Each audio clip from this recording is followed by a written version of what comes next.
কে জয় যিশু। আজকে নতুন আবার একটা ভিডিও নিয়ে এসেছি আপনাদের সামনে। আজকের কন্টেন্টটা হলো প্রভু যিশুর জীবন কাহিনী, মানে যিশুর জীবন, যিশু খ্রিস্টের সত্য কাহিনী। প্রায় 2024 বছর আগে যিশু প্যালেস্টাইন দেশে জেরুসালেম নামক শহরে বসবাস করতেন। তাই মানুষ্যপুত্র প্রভু যিশুর কিন্তু এই ডিসেম্বর মাসে 25 তারিখে জন্মগ্রহণ করে পৃথিবীর বুকে এসেছিলেন। ছোট্ট শিশুরূপে গোয়াল ঘরে জন্মগ্রহণ করেছিলেন। তো মানুষ্যপুত্র প্রভু যিশু এই পৃথিবীর বুকে আসার উদ্দেশ্যই যেন প্রভু যিশুর মাধ্যমে এই পৃথিবীর মানুষ পরিত্রাণ প্রাপ্ত হয় এবং সুস্থতা লাভ করে, সমস্ত রোগ ভোগ দুঃখ কষ্ট অভাব থেকে রেহাই পায়।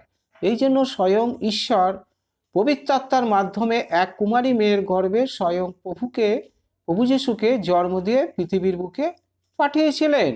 তাই খ্রিস্টের জন্মের সত্য কাহিনী প্রায় 2024 বছর আগে যিশু প্যালেস্টাইন দেশের জেরুসালেম নামক শহরে বসবাস করতেন। যিশু সবার বন্ধু ছিলেন, তিনি সবার অভাব পূর্ণ করতে ভালোবাসতেন। বেথলেহেম শহরে যিশু খ্রিস্টের জন্ম দিয়েই এই কাহিনী শুরু। তা নিজের নাম লেখাতে যোসেফ ও মরিয়মকে বেথলেহেম যেতে হলো। বলছে তখন যে আমার স্ত্রীর সন্তান সম্ভাবনা, মানে আপনার কাছে মাথা গোঁজার কোনো জায়গা আছে? মানে যোসেফ সেই জায়গায় গিয়ে বলছে, তখন ওই হোটেলের মালিক বলছে এই হোটেলে তো কোনো জায়গা নেই, তবে ওই গোয়ালঘরে জায়গা হলেও হতে পারে। সেই রাতে যিশুর জন্ম হয় গোয়ালঘরে। গোয়ালঘরে ঈশ্বর বিভিন্ন মানুষকে পাঠান, তারা সেখানে এসে প্রভু যিশুকে প্রণাম করে। কারণ মানুষ্যপুত্র প্রভু যিশুর গোয়ালঘরে কিন্তু ঠাঁই হয়েছিল, ওখানেই তার জন্ম হয়। এক স্বর্গদূত আমাদের যিশু খ্রিস্টের জন্মের কথা বলেছেন, আমরা তাকে দেখতে এসেছি। কারণ এক স্বর্গদূত কিন্তু বিভিন্ন মানুষকে পবিত্র আত্মার মাধ্যমে খবর পৌঁছে দিয়েছিল যে আজকের দিনে প্রভু যিশুর জন্ম হয়েছে, তাই আমরা তাকে দেখতে এসেছি। পরে যোসেফ ও মরিয়ম নসরতে তাদের নিজেদের বাড়িতে ফিরে এলেন, সেখানে যিশু বড় হলেন। যোসেফ ও মরিয়ম ঈশ্বরকে ভালোবাসতেন। প্রত্যেক বছর তারা যিশুকে নিয়ে জেরুসালেম মন্দিরে যেতেন আরাধনা করার জন্য। আরাধনা শেষ করে বাড়ি ফেরার পথে তারা যখন তাঁবু খাটাচ্ছিলেন, তখন বলছে যোসেফ যিশু কোথায়? মরিয়ম যোসেফকে বলছে যিশু কোথায়? বলছে মনে হয় বন্ধুদের সঙ্গে আছে, কিন্তু কেউ যিশুকে কিন্তু দেখেনি।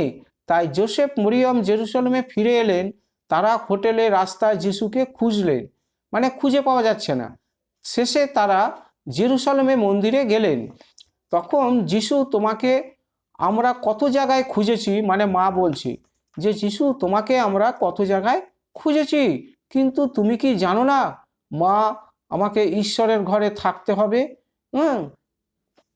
তখন প্রভু যিশু বলছে মাকে যে কিন্তু তুমি কি জানো না আমাকে ঈশ্বরের ঘরে থাকতে হবে। ঈশ্বর তার বাক্য সম্বন্ধে ছেলের খুব ভালো জ্ঞান আছে। ওইটুকুনি বয়স থেকে ঈশ্বরের নিগির তত্ত্ব জ্ঞান তার অন্তরে যে এত প্রকাশ পেয়েছে, মা বাবা সবাই আশ্চর্য জ্ঞান করল। তাই বলছে ঈশ্বর তার বাক্য সম্বন্ধে তোমার ছেলের ভালো জ্ঞান আছে। হ্যাঁ ঠিক, মা হয়েও আমি ওর অনেক বিষয় বুঝতে পারি না। তখন মা মরিয়ম বলছে, হ্যাঁ ঠিক, আমি মা হয়েও ওর অনেক জ্ঞান বিষয় বুঝতে পারি না। প্রায় 30 বছর এইভাবে কেটে গেল। তখন 30 বছর বয়স পর্যন্ত যিশু যোসেফকে কাঠের কাজে সাহায্য করতেন। ধীরে ধীরে আস্তে আস্তে প্রভু যিশু কিন্তু বড় হতে লাগলেন। 30 বছর বয়স পর্যন্ত প্রভু যিশু তার পিতা যোসেফকে কাঠের কাজে সাহায্য করতেন, কারণ তারা কার্পেন্টার ছিল, ছুতোর মিস্ত্রি, বিভিন্ন কাঠের কাজ করত। তাই মানুষ্যপুত্র প্রভু যিশু তার পিতাকে সহযোগিতা করতেন। এইভাবে চলতে চলতে 30 বছর পার হয়ে যাওয়ার পর ঈশ্বরের রাজ্যের সুসমাচার, নগরে নগরে গ্রামে গ্রামে, এই গ্রাম ছেড়ে আরেকজনের জর্জন নদী পার হয়ে গ্যালিলিও নামক শহরে এবং বিভিন্ন জায়গায় ঈশ্বরের রাজ্যের, স্বর্গরাজ্যের সুসমাচার প্রচারকের কাজ করতে লাগলেন। তখন সেই প্রভু যিশু যোহনের কাছে বত্রিশমা জলে নিলেন জর্দন নদীতে, যে তখন যখন বলছে প্রভু আমি আপনার শিষ্য, শিষ্য হয়ে গুরুকে কিভাবে আমি বত্রিশমা নিতে বলি বা আমি দেই, তখন প্রভু বলছে তুমি আমার প্রিয় শিষ্য, তুমি প্রার্থনার দিক থেকে খুব অভিজ্ঞ জ্ঞানবান, তাই আমি তোমার হাতেই আমি বত্রিশমা নেব। তখন মনুষ্যপুত্র জর্দন নদীতে নেমে যোহনের হাতেই বত্রিশমা গ্রহণ করলেন এবং স্বর্গের সমস্ত দুয়ার খুলে গেল এবং স্বর্গ থেকে পবিত্র আত্মা প্রভু যিশুর অন্তরে প্রবেশ করলো। স্বর্গ থেকে এক বাণী নির্গত হলো। পরমেশ্বর তখন প্রভু যিশুকে বলছে তুমি আমার প্রিয় পুত্র, আমি তোমাতেই প্রীত। তখন পবিত্র আত্মার মাধ্যমে সেই কথাগুলো যিশুর কানে পৌঁছালো যে তুমি আমার প্রিয় পুত্র, তোমাতেই আমি প্রীত। সুতরাং মনুষ্যপুত্র প্রভু যিশু একমাত্র এই পৃথিবীতে আসার উদ্দেশ্য এই যেন প্রভু যিশুর মাধ্যমে সমস্ত মানুষ জানতে পারে, বুঝতে পারে, উদ্ধার প্রাপ্ত হয়, পরিত্রাণ পায় এবং অনন্ত জীবন লাভ করে। কারণ পরিত্রাণ একমাত্র সৃষ্টিকর্তার হাতেই আছে, আর মনুষ্যপুত্র প্রভু যিশুর হাতে, অন্যথায় কারোর হাতে নেই, কখনো না, কোনোদিনই না।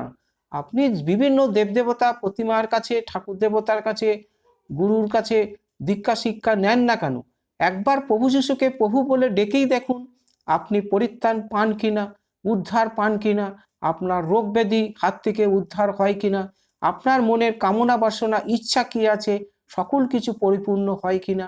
একবার না হয় প্রভুকে পরীক্ষা করে দেখুন, তারপরে আগে যে জায়গায় ছিলেন সেখানে চলে যাবেন।